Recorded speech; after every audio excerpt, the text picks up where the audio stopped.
Speak Up with Vernisa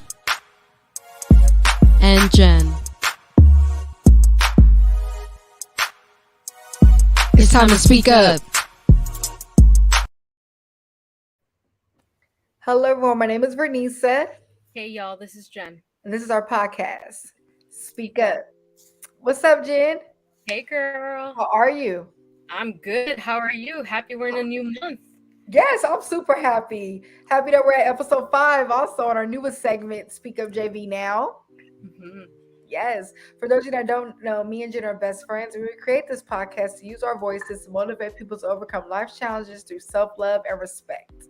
Yes, self-love and respect are always going to be two core values we are near and dear to our hearts. Yes, most definitely. But before we get started, a quick shout out to our amazing sponsors. Shout out to My Bar, located at 720 East Manchester in Inglewood, California.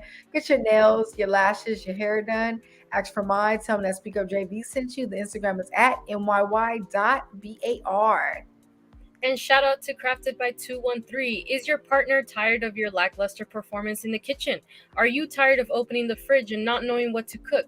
Do you close your full pantry and say there's nothing to eat? Call Crafted by 213. From catering to classes, let them craft the perfect experience for you. Bringing the flavors of the West Coast with love, Crafted by 213 will always leave you satisfied. Ask for a quote on IG at craftedb.213. Yes, most definitely, y'all. So before we get started, I want to introduce an amazing guest that we have tonight. Y'all give it up for Autumn Breon, visual artist. Hey. Good. I'm good. So excited to be here with y'all. Yes, welcome to Speak Up JV. Thank you. Yes, me and Jim were just talking about how much we loved your hair. Thank you. Thank you very much. That's on here. So tell us a little bit about yourself. My name is Autumn Breon. As you said, I'm a visual artist. I'm based here in Los Angeles. My studio's in Inglewood, and I'm from Los Angeles as well. I'm a fourth generation Angelino, so I have deep roots here in the city, and a lot of my work is informed by the really dope creative upbringing that I had in LA. I think it's a great place to grow up as a creative. There were so many fantastic museums and venues for performances and musicals and plays that I got to be a part of when I was a young person. And I eventually became an engineer. I studied engineering, but I was always really interested in creative approaches to big problems. And when I was living and working on the continent, that's when I started to get really excited about contemporary art and learn from other folks that were a part of that ecosystem, and transition to my full-time creative practice as an artist. Wow. Wow, I love that. That was like a well said. I'm excited to get into this episode, to get to learn more about you. Yeah, thank you. I'm excited to unpack all of that and chat about it with y'all. Yay. I love it because, LA has such rich history that, even if you're not from here, like you might have heard of, but definitely being born here and even having your family, like having been born here for many generations, you get to be a part of that history. And maybe they've lived some of that history that maybe other people aren't even aware of. So the fact that you get to also even create more history on top of that here is just another blessing in itself. That's the goal for sure. I think what's really special about making art is that you're creating something that's going to be here long after you might be here, like in the physical form. So it's really special to know that as a future ancestor, you're really contributing to this tapestry of storytelling. I take that really seriously. Yeah, we could tell. Are there other artists in your family? Or like you also do art of some sort? That's so interesting. I think that a lot of folks in my family are creative, but there aren't folks that are full-time practicing artists. But I always grew up seeing like the multitudes that people contain and like really understanding that like, you might have a title for something that you do as your 8-to-5 job. But I'm really appreciative that I got to see the people in my family like really embrace their interests and their passions in unique ways. Like my aunt is a photographer in her spare time. She just enjoys taking photos. But during the day, she's a CFO. So she balances that in like a really cool way. One of my other aunts is a mathematician, but she sings in a choir and sings opera. Like, yeah. That's such an interesting question. I never really thought about that with my family, but I think they all do a really great job of making time for their passions. And a lot of those happen to be very creative. That's good to hear. Yeah, I feel like you're showing people that we're more than just whatever title we have, like you were saying, right? And that's kind of what we're going to talk about in this episode as well, about accepting what's within us and really knowing the liberation that comes from knowing what our talents are, our values are, and how we're actually much more complex individuals than just one role that we may play in our lives. Absolutely. Yeah. That's when we get to like really see what our fullest selves look like, you know, when you make room for all of that. Mm-hmm. And before the episode, we were talking about having that balance, with it. So I think with us being so complex, it's beautiful to have balance in all those different categories in your life. So I completely agree. So tell us a little bit about your brand. My brand. That's such an interesting question because I guess like as an artist, it's what you make, why you make it, like the story that you tell visually. Most of my work is about collective memory, the collective memory of Black folks, and the stories that I tell through art are very intentionally from a queer Black feminist lens. And a lot of my performances, they all come from this planet that I've created that's called Esoterica. And it's where I imagine our badass ancestors go when they don't die, but they're just like over this earth and go someplace else. That's what I imagine this planet as. It's a place where Black women are fully realized, free, liberated, and every now and then folks from Esoterica will come to planet Earth and share like one of our ceremonies, one of our rituals, some of our artifacts. And that's how my band, the Black Fist Brass Band, who are always a part of my performances, we show up as these esotericans for the performances that we do. That's amazing. That it's like a, well, I mean, correct me if I'm wrong. Is it like almost an alter ego type of thing, or is it like how would you describe that? Ooh, kind of like an alter ego for an entire way of living. So I think that when I think about like what liberation looks like here and now, I think there are a lot of ingredients that are necessary for liberation. And that's hard to see on an everyday basis, like when we think about what our existence is in this country, especially like when we're in the United States and like weren't even really supposed to be here. But I think that there are like wormholes to liberation. So like these pathways and like shortcuts that make something that seems really distant, things that actually make that more intimate, and you get to see it and experience it and you make it a reality. And then that's how we make liberation real while we're here on this planet in this place. So yeah, it's like all of the things that I imagine for the world and the society that I want to live in. I've just kind of like put that into a planet that I made up. I love that so much. If you ever ran for president, I would vote for you. Yes. I love your perspective, like completely. Thank you. So, like, what got you started in using media as a form of expression? So, art and media. Yeah, I think I'm like really thinking about art as a language. Like, I think when I realized that could be a tool to communicate some ideas that feel too complex, like for words or for any other way for me to describe and communicate it. So a performance from last year actually is called Don't Use Me. And it was about the racial and gender pay gap. So Black women earn on average 63 cents on the dollar. So for every $1 that a white man receives, a Black woman receives 63 cents. So when you translate that into time, that means that I have to work 8 months into the next year to earn what a white man did in the previous calendar year. Right. And when I read that, it shook me and I started imagining, like, what would I do if I had that time back? Like, I always thought about pay inequity in terms of dollars and cents. When I thought about it in terms of time, I was like, what would I do if I had that 8 months of time?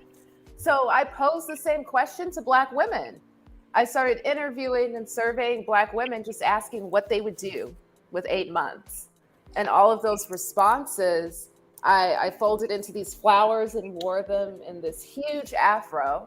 And my brass band played Use Me, the Bill Withers song. And we did a procession at the Walt Disney Concert Hall.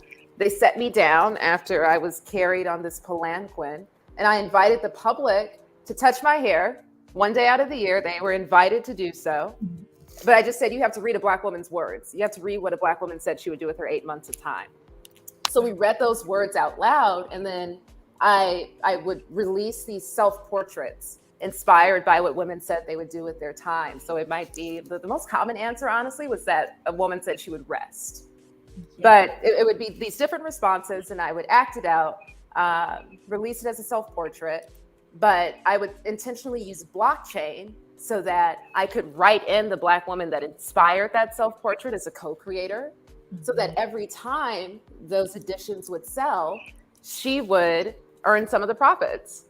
And then that way, when somebody else sells it on the secondary market and so on and so forth, that Black woman is permanently a part of the ledger and will always get some portion of that profit forever and ever, even after I'm not here. Look how So things like that were what inspired me to think of creative ways that I could use art to communicate an idea, but also combat some of the issues that I wanted to break apart, to dismantle, like pay inequity. You definitely brought attention to that. Like, I just learned something just now being on here. Like, you know what I mean? And I feel like it's going to make more people want to take action towards that issue that is going on. And we also got some love. We got some love in the comments. Shout out to please forgive me if I pronounce your name wrong. Anagrad Chetty Alexander said, "Wow, that's deep. It sounds beautiful." He said, "I would go on a vacation or travel the world." Yes, of course, and you should. That's what we will do when we reclaim all of our time. Oh, yeah, that's a good question. I need to like, wait a minute. Yeah, what would y'all do? What would you do if you had your 8 months of time back? You know, I would rest and put more time into passions that I ignore every day. I think that would be mine. Yeah, I would have to second that. I mean, I would travel for sure. Obviously, if there are no restrictions anywhere, but I would travel, see as much as I can see, experience as much as I can. I've always wanted to live or experience other cultures, you know, because I feel like I'm such on a Western mindset that I don't realize how other countries live, and especially being of Latina background, like I would love to go to my home country and see how they live. You know, even there, like my sister's out there, and I know their lives are completely different. So I would definitely do that and come back as a more, you know, well-rounded person with definitely more perspective on life. Yeah. Ooh, And well rested, I'm sure, as well. It's needed. I'm sorry.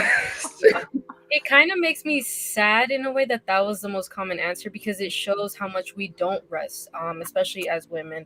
And I can only imagine like what, even in those 8 months of time, all that, like the family, you know, caretaking has to be in there too. Maybe even taking care of things in the household, taking care of other family members, you know, where's the time for us? So it doesn't surprise me, but it does make me sad, because it shows what kind of like a wheel we're almost going on, just trying to keep up with everything and just trying to make the same amount of money that somebody else makes. Yeah. But I like to use the word keep up. Mm-hmm. That's exactly what it is, and it's killing us. It's literally killing us. Like, raised cortisol levels absolutely contribute to these really scary like things that can happen to our bodies. So it's so serious. Like, you have to make a conscious decision every day. to center whatever is important to you that keeps you healthy and happy. And a part of that should be taking care of yourself by resting. Yeah. Oh, I love that. No, rest day. That's a big one.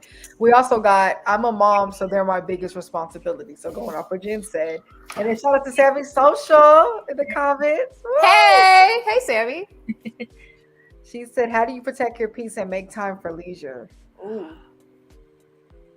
That's a good question. How do I protect my peace and make time for leisure? You know, I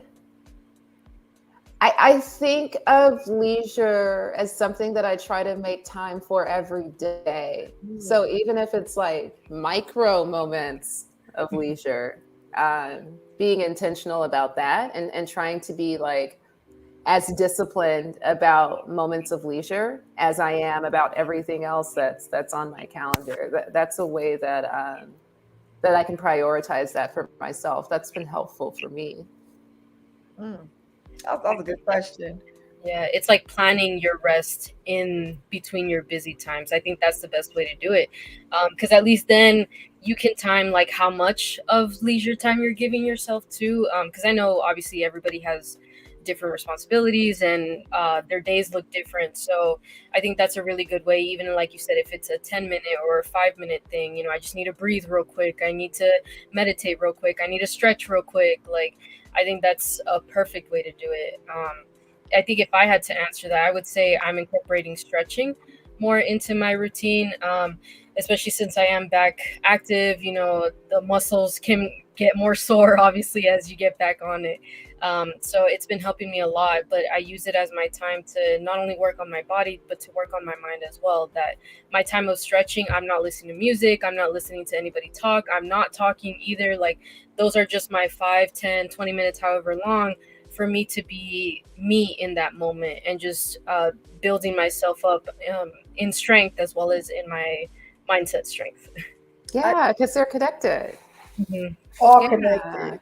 All connected. I've been looking in the beauty of normalizing those mini breaks. I think we think of a break as like this big old time limit. What about those? You could do little itty bitty ones, even if you have a busy day, and being more intentional about what you do with that break. Like today, I carved out time in the middle of my day to do a stretch. Like I changed real quick, stretch, and then put my other outfit back on. But it's like those little mini things. So great question, Sammy. Yeah, that was a good one. So, what message do you want your art to portray to others?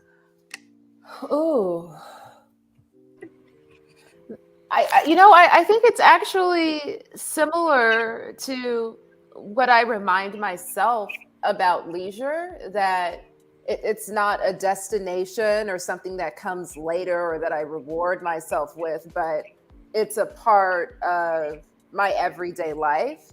I want people to think of liberation in the same way, and freedom, that there are ways that we make those a reality every single day. And I hope that the art that I create, like that they're just visual reminders. Like, I don't think that I'm educating people or trying to make something new and novel and get you to understand it. I'm just trying to remind folks of what we already know to be true, what's innate. Just for you to see the visual reminder of that, so that you're inspired to do with it what you will. Oh, I like that answer. That was really good. Which is doing for us already. So y'all, before we get started, our title for tonight is Acceptance from Within. So Wesley, what are we talking about tonight? Yeah, so we've obviously been touching up on it. We're almost 20 minutes into the episode, and I can't believe we forgot to mention the title. But yeah, we're talking about self-acceptance, self-liberation. I think our conversation is obviously already onto that, and we're gonna be touching up on various different points, maybe the different struggles that may come with that. What does that even look like? So I'm super excited for the rest of the episode. Yes, this is a really good topic. I can't wait to go in. So our ask-up question of the day is, would you say self-acceptance is easy or difficult? So we posted this on our social media platforms. Someone just put difficult, and then someone else said difficult but super worth it. I'm going to have to piggyback off everybody and say I would say it's difficult, because I feel like the cliche answer is easy, like, oh yeah, I love myself, but really, what makes it difficult is we are evolving. We're always changing. There are different levels of us, different sides of us that come out through different things. And there's things that we might not, for parts of us that are probably hard to love every now and then. You know what I mean? So I feel like it can be difficult, but our listener said, it's worth it. So Absolutely. And Absolutely worth it. I do think that the more you practice self-acceptance, the easier that it is. I don't know if it's ever an easy or simple task. It's absolutely worth it. But I think the more you practice it, the easier that it comes.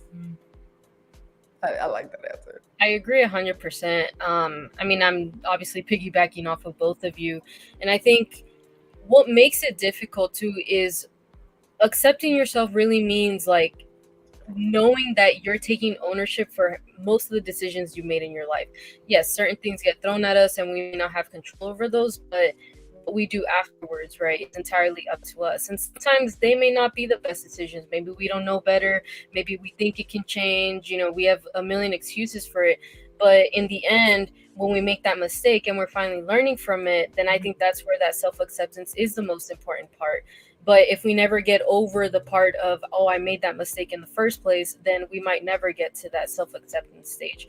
And I say this even for myself, right? Like I look back on my past year and I'm like, yeah, there's certain things that I wish I hadn't done, I hadn't said, but all I could do is move forward now and be a better person, especially now it's the new year, a new month.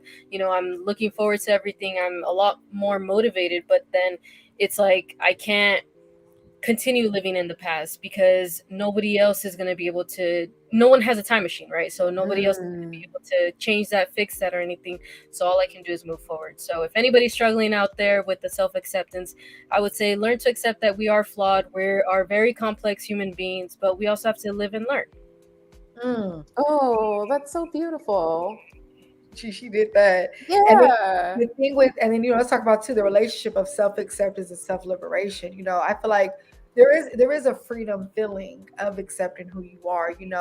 When we don't accept who we are, we kind of put ourselves in shackles. We live in fear. We're scared to be ourselves, come out of our shell and be our true self. So how can you find self-liberation if you're not even accepting who you are? Exactly. Being regard to yourself at that. For sure. I'm hearing so much of grace and accountability towards yourself, like the same things that we owe other folks as humans, we have to give that to ourselves as well, because we're humans and we're worthy of grace, and that's how we can be self-accountable. I think those are part of the building blocks to self-acceptance. And when you do accept yourself, that's liberation. It's a liberating feeling. Oh, I kind of just smiling. Yes, it is. And, even let's go deeper. Like, even if it comes to like, if you had some traumatic experiences growing up, you have to accept those things too. It's liberating, accepting, okay, this is what happened to me. This is why I'm this way. I know I'm in the process of healing through it, getting through it, but I'm not judging myself or not giving myself grace because of, because of that. So I think because we're our biggest critic, we're harder on ourselves, or we don't understand why we're reacting a certain way to certain things. But I feel like when we understand ourselves, that's where that acceptance comes in. Yeah. And then when we were saying like the more that you practice self-acceptance, the easier that it comes. I also think acceptance and cultivating that among other people, like the same things that you practice with yourself, the more you do it with yourself, the more you seek opportunities to do it with other people. So like the more grace you practice with yourself, the more you prioritize accountability. I think it contributes to how you operate with other people with those same types of like skills and important values. Oh, absolutely. Can you imagine what kind of society we would have if everybody had that mindset, if everybody practiced that? Like, I think we would be a much more peaceful society too. And I think we would learn to understand each other better and see that we all do have a different story, and maybe we operate a certain way because of that story. But if we're trying to understand each other, then maybe also like a lot of us wouldn't feel so lonely, and I think that's one of the biggest parts of why we may not have grace with somebody. Maybe we feel like, oh, nobody understands me, nobody's going through what I'm going through. And that may be true, right? Maybe your immediate people don't understand what you're going through, and you need to seek other people. Maybe you need to seek professional help. Maybe you just need to ride out the pain too, right? Because sometimes we have no other choice but to let time do its thing. So we have to just really try and practice that mindset on ourselves as best as we can. And obviously we can just hope that others in society would do the same. And if not, then we keep it pushing. I think one thing I've learned. That's right. Yeah, I think That's one thing I've real. learned with people is I can't expect me out of them. I could just try to be the best person that I can be and just keep going forward. Oof. Yeah, truly. That's a beautiful way to put that, because like as much as we can want the best in other folks, everybody ain't always ready, and that's okay. And that's all right too. That's a part of the grace, like giving folks the space and the time, whatever they need to eventually make it to the mountaintop. Or just accept people's character too. Sometimes that's just what it is, Yeah. So that was well said. That was well said. So what does self-liberation or self-freedom mean to you? I'm defining that for myself more and more every day. I think like the more I get to know myself, and that comes through like what I create and what I get to take in from the world.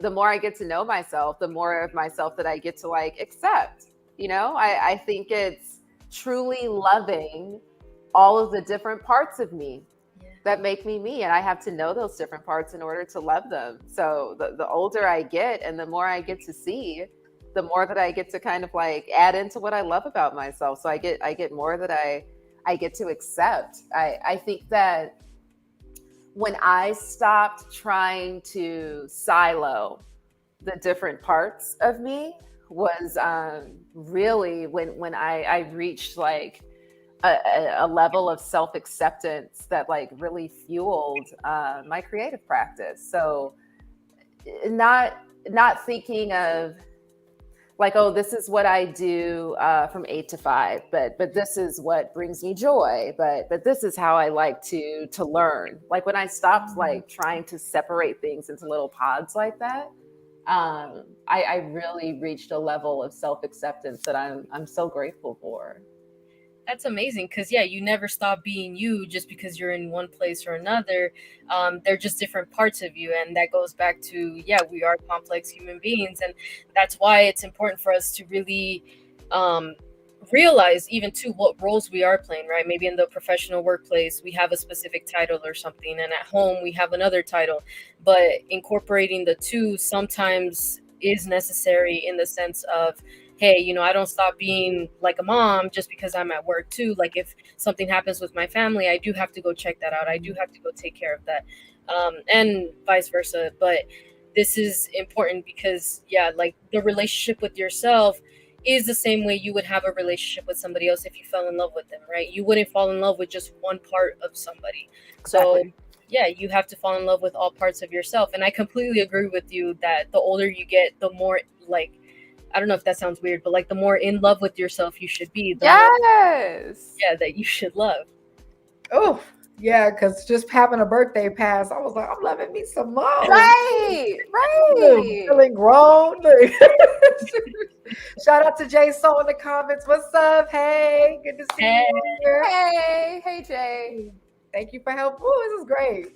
So this is like we love to ask different artists this question, but what makes your artwork stand out from other artwork out there? There's a lot of great artwork. There's a lot of great art to take in, especially right now. There's a lot of art that's exciting me. But what makes my art different?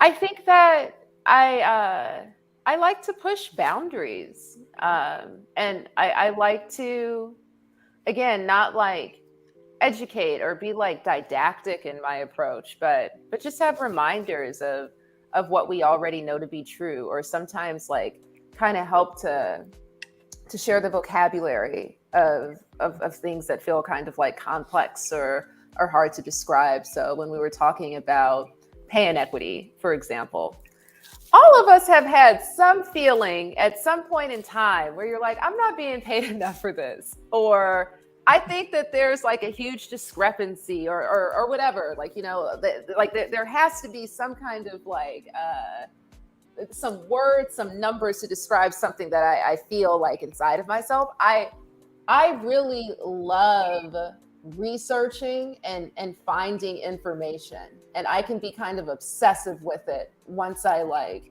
sink my teeth into something that I really need to fully understand. And I like to create art that invites the audience along for that journey of me finding like the words, the numbers, the folks that have already researched or described something that that feels like a very true truth.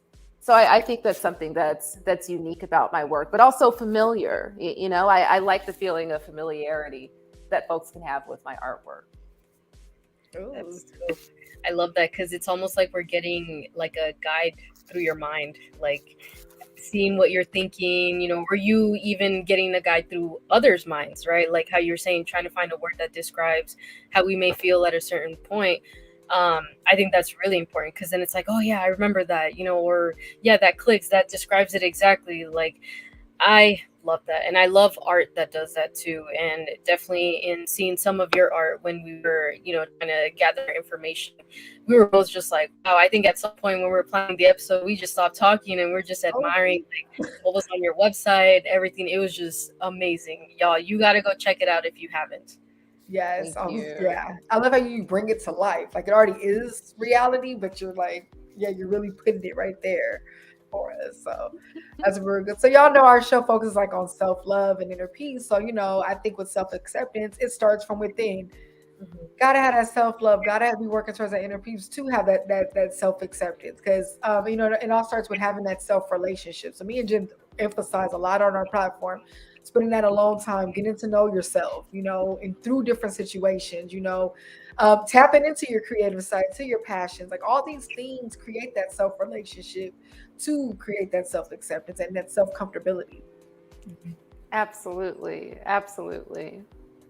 So. Yeah, and it never stops, right? I know sometimes we may get caught up in like we're saying, the titles that we play, the roles that we have. So maybe after a 9 to 5 or something, we come home and we're super exhausted, or we have family issues to take care of or something. But if you can carve out some time to work on your relationship with you, whatever that looks like in a healthy way, then I think we should definitely start approaching that. If you have a supportive partner to help you watch the kids maybe for 5 minutes while you stretch, like we're talking about, or write or create some art, something. It doesn't even have to be such a creative outlet in that sense. You can do it in any other type of way. Maybe just check in with yourself too, like how was your day, what kind of mood are you bringing home? So different things like that is a really great way to start with that self-acceptance, and realize too, like, hey, if I didn't have a good day, why not? And then is it mostly because of me, or is it mostly because of what was happening? But then what's the real reason behind that? And then kind of work from there. And I think the more we do this too, at least what I'm starting to see is that the days flow a little bit better, even if it's gets a little hard or a little stressful. As long as I continue checking in with me, then I can start, pushing myself, being that motivator the way that I would expect my partner to do that, or even just being able to tell myself, all right, like 20 more minutes and I can get out of here, type of thing. So just make sure you're always checking in with yourself as best as you can. Yep, for sure. Such great tips. Right, we talk about these all day, right? And so y'all know it is time for our tweet up segment. So y'all know I like to be on Twitter. So something that I tweeted that goes with tonight's episode is, at the end of the day, make sure you got you. That goes with self-acceptance, because we're gonna get a little deeper in this episode. This world, let's be real, it's filled with a lot of us trying to seek validation. We want to be liked, we want to be accepted by everyone else, but do we accept ourselves? And I think that's the question. No, make sure that you got you. I don't care what room you go in, there's going to be somewhere where someone doesn't like you, or something about you, or this and that.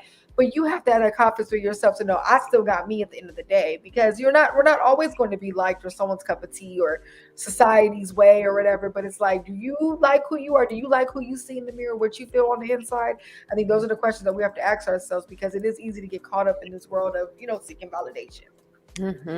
It's true. Absolutely. You know, something that my friend Amelia mentioned, and I remind myself of it a lot, but she was saying something that she's told herself is, do you know who my ancestors are? Like that's something that she reminds herself, and that she's even said to folks, like if she feels the need to like call on them. And that's something that I've really carried with myself, especially the past like few months, probably. Like if I ever need to give myself a pep talk or give myself one of those reminders, that's something that has been really helpful for me lately, reminding myself of who my ancestors are, because those are the folks that come with me into any room that I come in, any situation that I'm in, you know? Yeah. You know, you're good. Yeah, that like that strength, that foundation behind you or holding you, whichever. I love that. I'm actually gonna take that with me from now on too, whenever Yeah. I get intimidated somewhere or something. Right. And it's such a beautiful reminder, because sometimes that's the reality check that I need to be like, girl, this ain't shit. Like, What is come on. this? Like, your ancestors got this. Like, if all things to worry about, like, you probably ain't pleasing them, like, putting mental energy into worrying about something that's small. Mm-hmm. There's a lot of minute things we could be feeling some way about, but for what? So Yeah. let it just get that. So we got to make it ease the episode a little bit. What's our funny question for the night, Bestie? Our little chill question. Oh, so we always like to talk about food on here. At some point, Love food. so we wanted to ask you, what is your favorite go to guilty pleasure snack? So if you have a favorite, or if not, like something that's a guilty pleasure of yours. Oh, the matcha donuts at Sip and Sonder. Ooh, that sounds so good. I'm about to give you a matcha donut after this. Yeah, I love those donuts. That's really nice, and everything is super fresh there. So if you get there like in the afternoon, they might be out of matcha donuts if they all went in the morning. / if I grabbed a few of them when I went by for my morning coffee, selfishly. Okay, you know exactly what type of donuts is there. That's the pink donut. Yeah. Y'all go get y'all matcha donut, okay, on this commercial break. But not before we do. You gotta get some matcha donuts, okay. That was a good answer. I like that. So let's get down. Let's go a little deeper into the episode. So let's talk about self-acceptance and accepting your intersectionality. So we reading up on you. We saw that word stood out to both of us. And I was like, oh, this is good to take a leap into that. So it's deep, right? We are complex. We have different things that make us who we are. And it's like we have to accept every ounce that goes with it too, even if the world isn't. So with everything that marginalization, everything, discrimination, everything going on in the world, you have to accept all those intersectionalities about yourself. I remember I took this feminist class that me and Jim both went to UC Santa Cruz, and we talked about that. And it was very intriguing to hear like how all these different things make us complex. Color of our skin, our gender, our sexual orientation, all these layers, our economic status. And it's like, when you really break it down like that, who is really the same, or how do we fall into one category? We can't. So that goes with self-acceptance as well. Absolutely. Oh, that's so cool. UC Santa Cruz, like what a dope flip. Like, I mean, just like the rich history of like organizers that have been at that institution. That's really dope, especially a place to take a like women's history, feminist studies course. Like, yes, that's really dope. That's really, really dope. Shout out to Kimberly Crenshaw. Yes, we did a lot of her readings there. Angela Davis. Yep. Oh, wait, it was just Dr. Davis's birthday. And you said you just had a birthday. Yes. I have to look. I don't know if I wonder if y'all have the same birthday. Definitely in proximity. Yeah. I wonder too. I know I'll have to look that up after. Yeah. Shout out to Kimberly Crenshaw for coining that term. Again, like, and that's a big inspiration, and like she's in my pantheon of like the organizers, thinkers that influence my practice. But she coined that term, but for so long, Black women have understood and embodied intersectionality. We just didn't always have a word for it. Like, we've known that our experiences are unique and that humans that lie at these intersections that contain these different identities, that those identities really influence each other, and that you can have multiple identities that influence how you show up in the world. So I'm so grateful for us having that term now.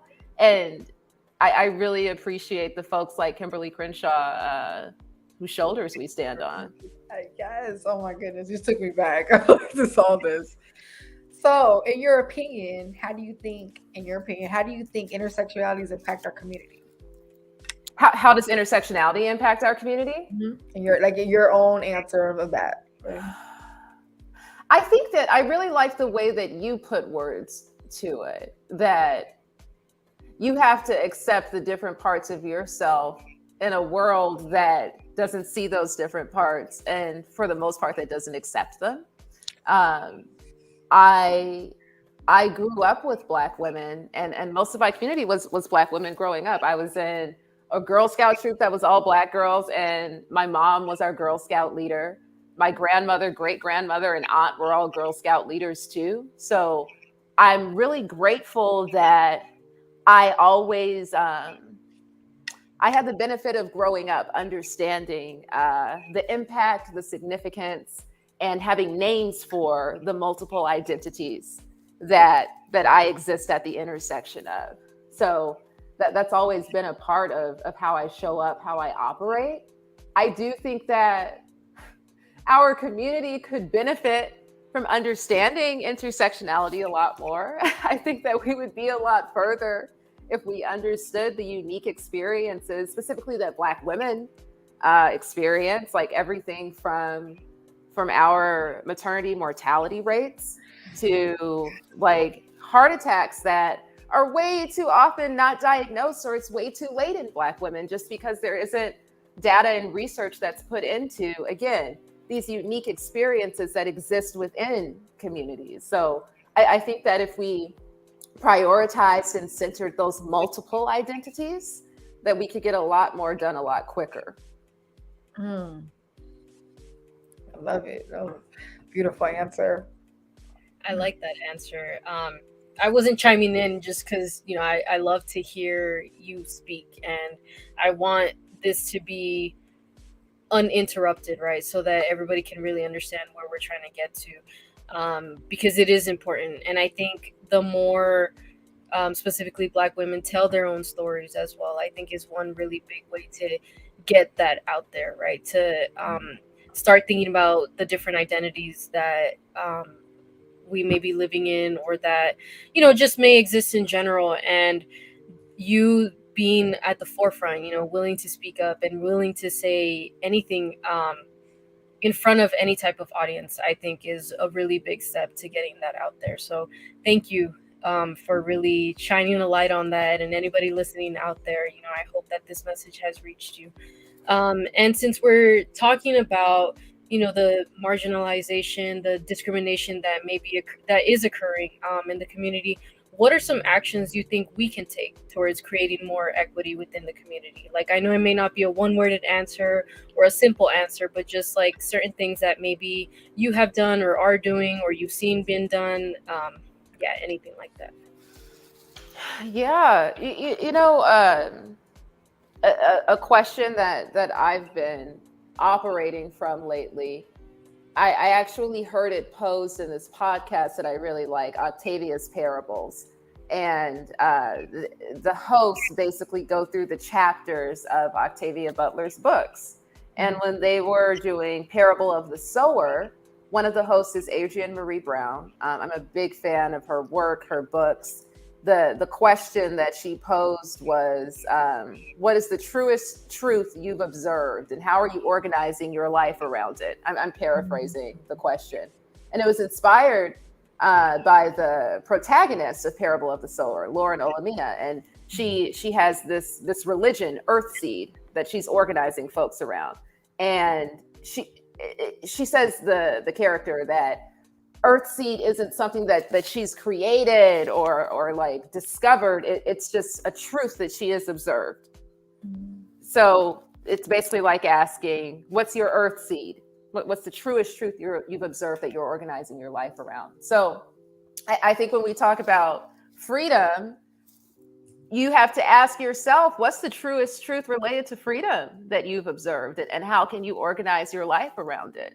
And it's personal, and that's why there isn't like a blanket solution to fix it. It's about us orienting and organizing ourselves around the truths that we see and that we want. So if that's like the safety of yourself and like your home, the folks that are around you, how can you make sure that you have a safe place for you and the folks that you love, if that's what you decide? You know, like, how can you show grace to others so that you're creating safety? You know, how can you make sure that you and your community have access to the quality food that you deserve, if that's a part of what safety is for you? So I think it takes, again, the self-reflection and self-acceptance to figure out what that truth is, and then to understand how to organize your life around it, and who to identify in your community to be a part of organizing your life around it, because that's what organizing is. It's not doing it alone. Mm. Well, that was if I cut you off, sorry. No, I was just saying I like that answer, and thank you. Like, it's one thing to start on your own, right? But it's another to keep that going and then have a whole community behind you on it, especially like with the quality food that you were talking about. I think that's really big. I think a lot of us expect other people to do it, but it's like, why can't we start? You know, find the resources, talk to the right people, so that maybe we can get everybody in on creating a healthy food source or a store, you know, that we can all go to, that is very community based. I love all the action in it. It is. Yeah, it's because so often we were talking about isolation earlier, where it's so easy to think that you're the only one that's going through some tough shit. That isolation, that way of thinking, can also apply to, like, when you might think like, oh my God, am I the only person that's ever thought of how important it is for us to be recycling, or that all of us need clean air? You know, like 10 times out of 10, you aren't the only person thinking about it. You know? So it's important to remember that you're not an island, and to identify the other folks that have already made progress towards whatever that reality is that you want to see, folks that are also trying to figure it out, and you know, going far together. Yeah, because there's definitely power in numbers and all that. So that was well said. So it is time for our Life Up segment. So that's when we take the episode and relate it to today's world. So let's see, what is our Life Up for tonight? So this goes in tune with what we were talking about earlier, but us not accepting certain parts of ourselves because others don't either, right? It's almost like self-hate. Maybe I don't like the way I talk, you know, because sometimes my accent comes out because I speak Spanish. So it's like I don't like being bilingual sometimes. You know, I don't like having that Latin background sometimes, especially when I was younger. It was harder in classes because it's like, oh, you know, can you say this word again? And I couldn't say it in a certain way without my accent coming out.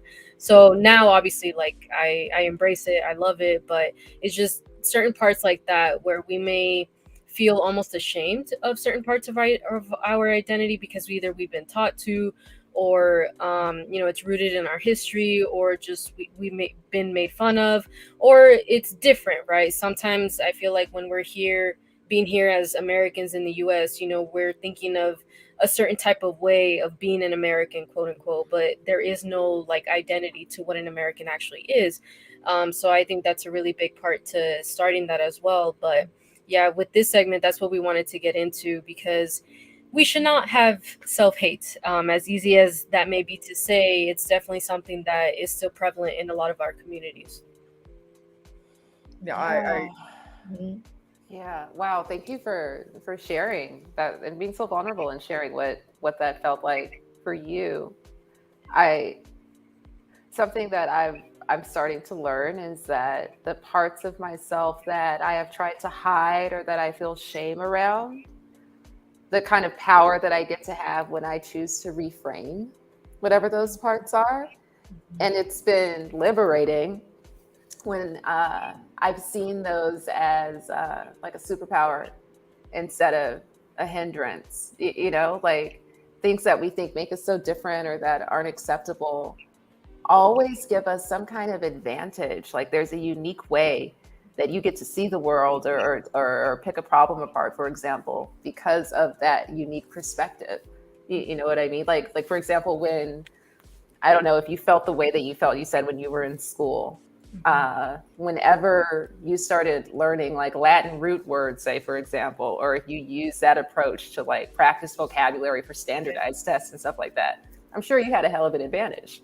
Yeah, actually, that helped me out a lot because I was like, oh, yeah, in Spanish, I know it means this, so it has to mean this in English too. So, yeah, definitely thank you for bringing that out. And I love that you're talking about having a different or a unique perspective from others, because I think that's what is beautiful about self-acceptance, right? You realize that you're not like any one other person, even if we are part of even the same culture or grew up in the same household. Like, there's something that always makes us unique, and that is the beauty of being who you are and enjoying your life and accepting the person that you're becoming. Absolutely. Yeah, and sometimes too, we trap ourselves into one identity, forgetting that we are more complex, So just acknowledging that there are more layers to us, or even around certain different communities, you're going to be a different, there's different parts of people bring out different parts of you too. I mean, like just like how you have like a group of friends, and you got one friend you do this way, one friend you do this way, but that is still a part of you, all those identities. Yeah. So I've been learning to even embrace that, like embrace the different sides of me that come out when I'm around different people in my life as well. So that all goes with it. So how do we fix this? Honestly, accept all those things. Staying away from self-hate, turn it, transmute it into self-love, seeing the good into it. I Yes. think, So what is something you would tell someone who is struggling to accept themselves? Take a few deep breaths first.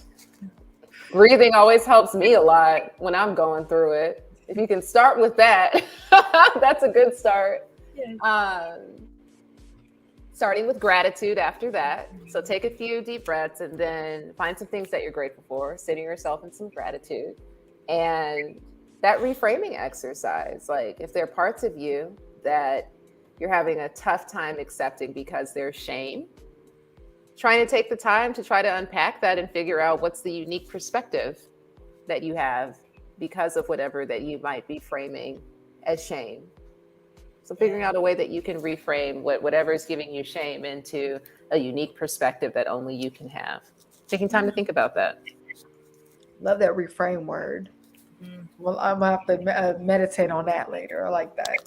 So we have another amazing sponsor to shout out.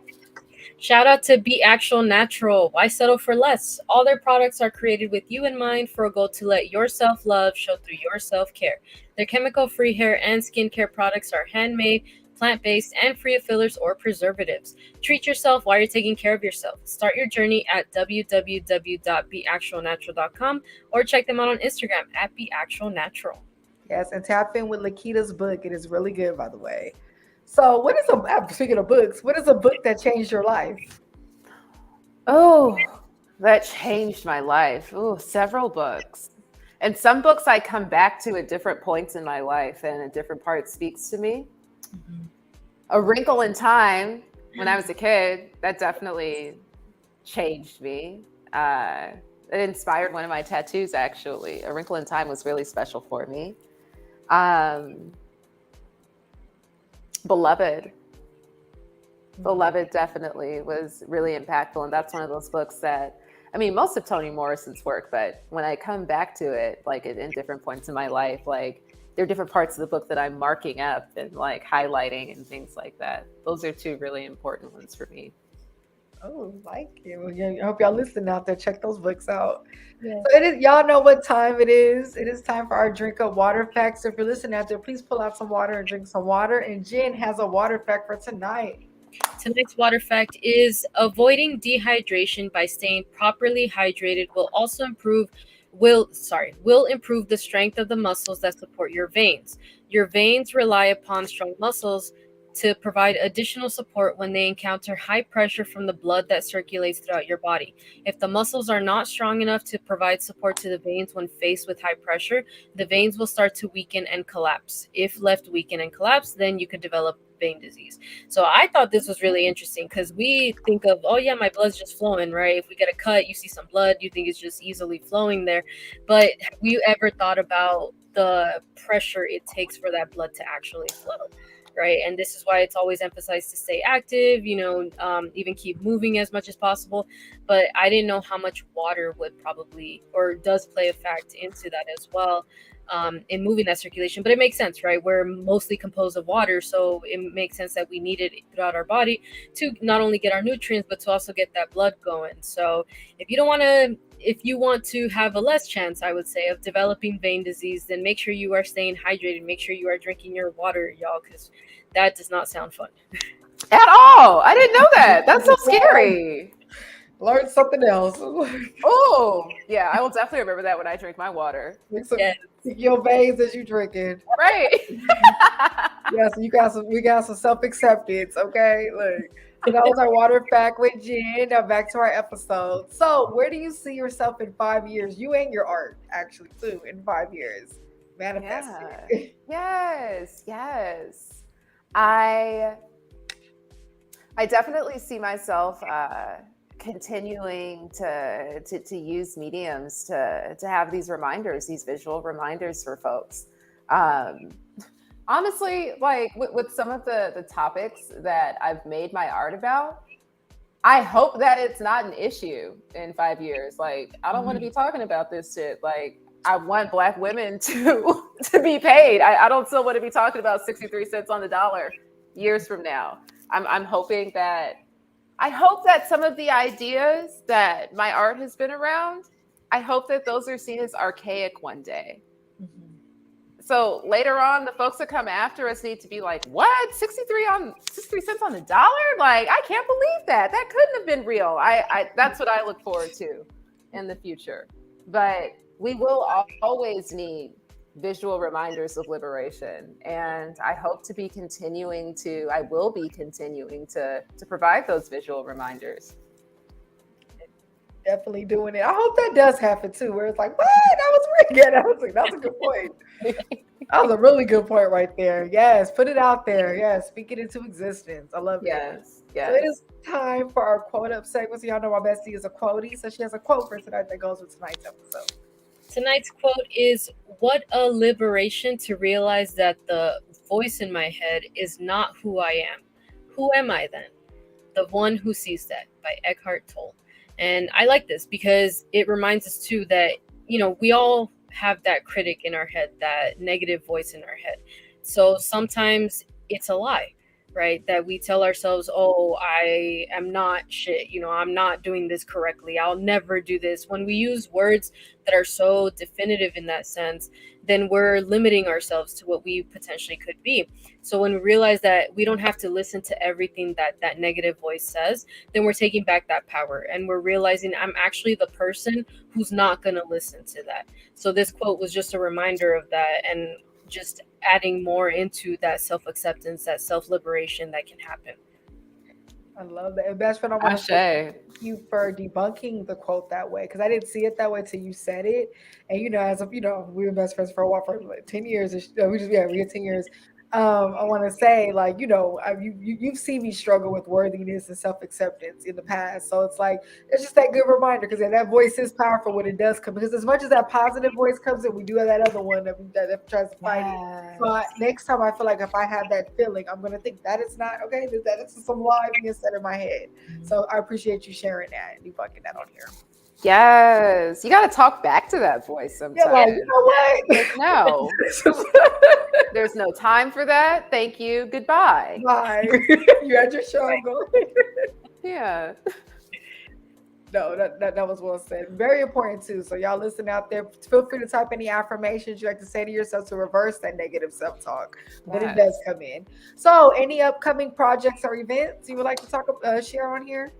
Yeah, an exhibition that I'm so proud of that I co-curated with Tahira Rashid in the Bay Area at the Institute of Contemporary Art in San Francisco. Just opened in January. It's called Resting Our Eyes. And whenever you're in the Bay, go by, pay a visit. It's an exhibition about leisure and adornment. as technologies that Black women have used for freedom. So I love that show. I'm so excited about it. I was just in San Francisco for the opening. Check that out.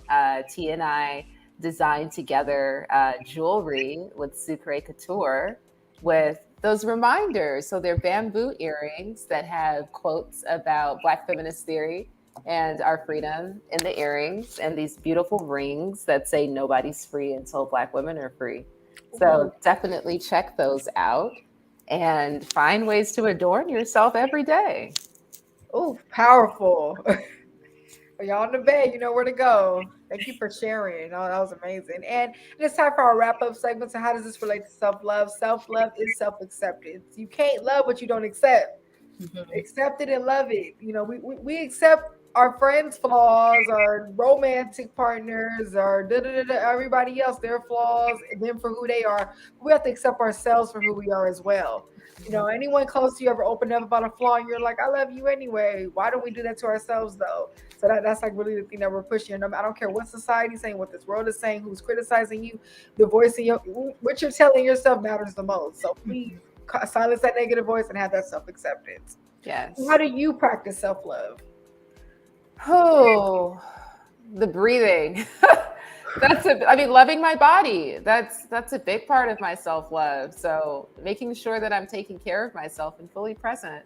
I have to be like firing on all cylinders to love myself and express love, like through creativity, through showing up for other people. And firing on all cylinders for me means like, have I slept enough? Am I drinking enough water? Like, am I breathing and checking in with my body? That's a really important way for me to make sure that I'm showing up as my full self, so that I can love. So that's a big one for me. Self-love through making sure my body is good. I love it. It's good. That's big. And we also have a question that we love to ask everybody on our show. What do you want to be remembered for?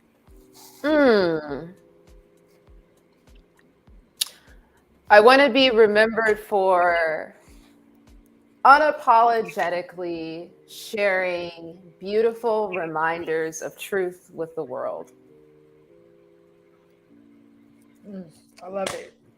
You're doing it right now, so you're doing it. It's happening. Remember, you guys, self-liberation and self-acceptance is a journey. You know, it's like Nipsey said, it's a marathon and a sprint. We want everything to happen so fast, and so there's gonna be days where it's harder than other days. You might go the other direction, but please be patient, have grace with yourself through it, love yourself through it, even through the hardships, even when our prettiest parts aren't showing. You know, I think that's something else we want to emphasize, because you know, movies and stuff make it seem like we're always just so, you know, celebrities looking so, but they even have their moments too. Everywhere we're all human, and we have to love ourselves unapologetically. Absolutely. And to wrap things up, reminder that achieving self-liberation also means being one step closer towards self-mastery. And this is important, especially if we're trying to be the best people that we can be, learning how to conduct ourselves in the way that we want to live as well, and making sure that we're living to our truth and our values. That's a really big step in being able to do that, because once we achieve that self-liberation and that self-acceptance, then we'll be one step closer to finding out who we really are. That's right. That's right. We appreciate you, Autumn, for stopping by and being on SpeakUpJV. Before we go, can you please shout your information out, where people find you, tap in, support, anything you want to shout out? Absolutely. And thank you for having me. This is so much fun. Such a fun little kiki. Yeah. You can catch up with me online. My Instagram is my name, Autumn Breon. My website is autumnbreon.com. And you can sign up for my newsletter, follow me online, and keep up with all of the upcoming performances that are coming up this year. So make sure y'all tap in. It was an honor having you on here. Thank you for all the knowledge, all the wisdom, the good vibes. This was fun. Thank you. Right, you're welcome. Thank you. We appreciate y'all tapping into our 5th episode of our newest segment, SpeakUpJV Now. Y'all can follow us on Instagram at SpeakUpJV. We're on Twitter at SpeakUpJV. We also do bi-weekly shows on YouTube, Spotify, and Apple. So tell your friends to tap in. We have some announcements coming very soon, so stay tuned. But before we go, quick shout out to our amazing sponsors. Shout out to My Bar, located at 720 East Manchester, Inglewood, California. She just slayed my nails. Get your nails, your lashes, your hair done. Ask your mind. Tell them that SpeakUpJV sent you. Instagram is at myy.bar. And shout out to Crafted by 213. Is your partner tired of your lackluster performance in the kitchen? Are you tired of opening the fridge and not knowing what to cook? Do you close your full pantry and say there's nothing to eat? Call Crafted by 213. From catering to classes, let them craft the perfect experience for you. Bringing the flavors of the West Coast with love, Crafted by 213 will always leave you satisfied. Ask for a quote on IG at craftedb.213. And last but not least, shout out to Be Actual Natural. Why settle for less? All their products created with you in mind for a goal to let your self-love show through your self-care. Their chemical-free hair and skincare products are handmade, plant-based, and free of fillers or preservatives. Treat yourself while taking care of yourself. Start your journey at www.beactualnatural.com. Their Instagram is at beactualnatural. We love y'all. We will not be having a live episode next Thursday. We will be back the next Thursday because it'll be Jen's birthday. Woo woo. But thank you again, Autumn, for us stopping by. And make sure you guys tap in with her brand and her art. We love y'all. Love y'all. Bye. Let's see.